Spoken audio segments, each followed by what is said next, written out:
Just wanted to kind of share some things with folks. I'm just being bored, and I was able to replace my camera on my phone. But I figure while I'm at it, I know a lot of people question solar or living off grid, that type of things, the cost. And so here, a little over a year ago, we got this place. It was not livable, no electricity. Without the electricity, we had no access to water, nothing like that. So we still got a lot of work to do, like right there along the roof right there. So there's still some work. We've been working on this for about a year. There's only 2 of us. But what we did is we went off grid. We can be grid tied. So I'll show you this first. So inside this box here, this was the original power box for the house. This house was built in 1966. And so we had it replaced. Well, inside here, inside the box, that's where we were able to get the electricians and the electrical guys to go in and wire it up so that we can run our solar panels down in through this box, in which it goes through the conduit here and into the new electrical box. And I don't have a screwdriver with me, but if I removed it, up here on the top, there's a main switch for the power. Whether that's on or off, we still have power through the whole house from the solar. And the way it's set up is we can still get mainline electrical. So if you notice, the line here is cut. That's the new line that is to go to this line here, which isn't connected anymore. So what they'll do is they'll come out, reconnect it, and it becomes grid tied. And the great thing about this aspect of it is having this type of panel for the power, the fuse box, is we can shut off the main power that's coming in from the grid and rely solely on solar. The other aspect of it too is it does away with the idea of needing a generator, because the downside for solar is if you rely strictly on solar, unless you're producing 2 to 3 times more power than what you use, then you're going to find yourself, running out of power fairly quickly. So you got to be able to reduce it, be able to produce more, excessively more than what you actually need for your home. And so right now we're at a 5.4 kilowatts. And what I do suggest people when going to go off grid, because I'm going to touch on some of the political bullshit that people bring up on both sides. But I highly suggest also getting a wind generator. Doing a hybrid system is always better than just relying on just solar or just wind or water. You can't just rely on one. The other aspect too is of the whole thing, it's pointless to get mass solar in the sense of big old solar farms to supply for entire communities. Point of use solar is actually a lot better. That's what I call it, at least. It's where you're directly connected to your home. So we're running a 12 panel system. You can't really see the ones that are right there on the right side there on that top part of the roof. But they're set to catch the sun for majority of the day because our house faces east to west and the sun is always just slightly south year round. So we're good. But what we do is, like, this is a panel strictly for what's going to become the chicken coop and the rabbit coop. Sorry, there's a lot of junk. We've been getting things cleaned up, and I'm not transporting animals down until we get all this finished. We've got the major repairs done. We finally got water going and all that. And see, we run off of septic and a well pump.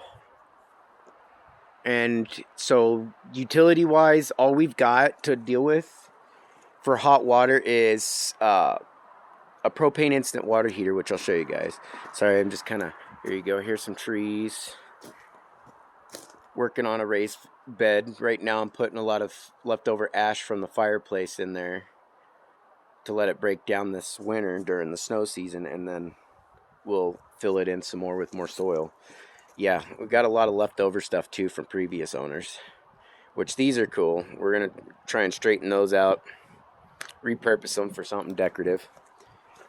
But anyways, the reason why I say point of view solar is a lot better than this communal stuff that the government's trying to push, the Democrats are, is because they're gonna tax you anyways to utilize the solar. You're getting taxed for free electricity. And then you're still going to be paying on top of it for the service and upkeep of the system. So this is in the chicken coop area. And outside was the panel. This is the inverter. Well, the controller. This is a power inverter, so that way we can run it straight off a battery. This is just a deep cell RV battery, as you can tell. We're not doing a heavy use. This is just used for a couple heat lamps that's going to come in here. But basically we're running just a 500 watt power up converter in there. So that way we have enough to run at least a couple 150 watt heat lamps in these, because it'll hold the heat. So we're getting this ready for chicken coop time. I just realized I was zoomed in a whole bunch. But we got it set up so the animals can't be crawling out, and then we'll be putting hay along this wall too. That adds as insulation. But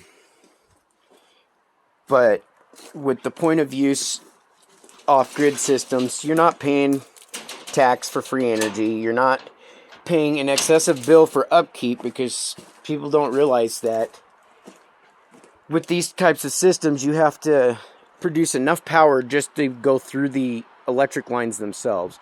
So, sure, you can do an entire state of Rhode Island of nothing but solar panels and windmills, but then you're wasting a bunch of electricity that it's producing just to go through those power lines. And this is what I say to a lot of my patriotic and conservative friends, is you might want to argue the production of batteries and all this stuff. Well, let's put it in this sense. We already have the technology for the solar, the wind, all that. And it is efficient if you connect it directly to your home.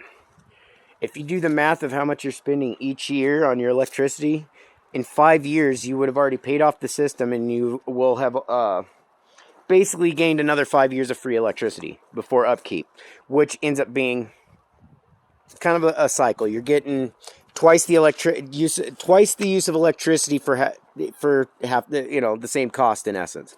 So instead of paying 5 years worth of an electric bill, 5 years, every year for your electric bill all the time for the rest of your life, which adds up, and you're getting taxed every time. In this sense, you're paying between, I'll put it in the kind of the conservative side of $5,000 to $7,000 if you take care of your system, about every 10 years. Some people, depending on the systems, they last a little longer than that. Can go up to 15, but that just depends on system use.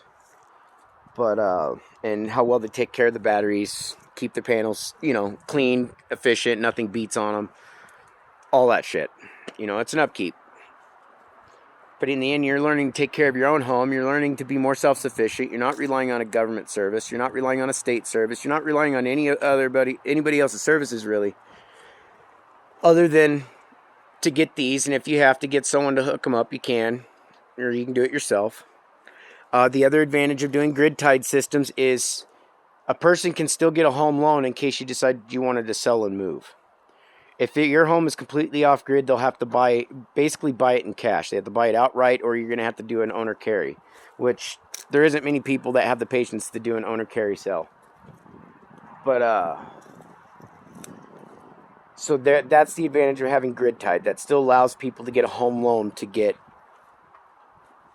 be able to purchase a home that has the capabilities of being off grid. So even if the power goes out, whether you're in California or any other state that has power outage problems, you're going to be sitting back at home comfortably watching your shows, drinking your coffee, and pooping with the lights on because you don't have to worry about them going off. Getting the hybrid system set up too, being in areas where you don't have access to water. I mean, when it comes down to it, wind and water is always going to be going. There's always, you're always going to have wind going. You're always going to have a creek, running by somewhere. There'll be some kind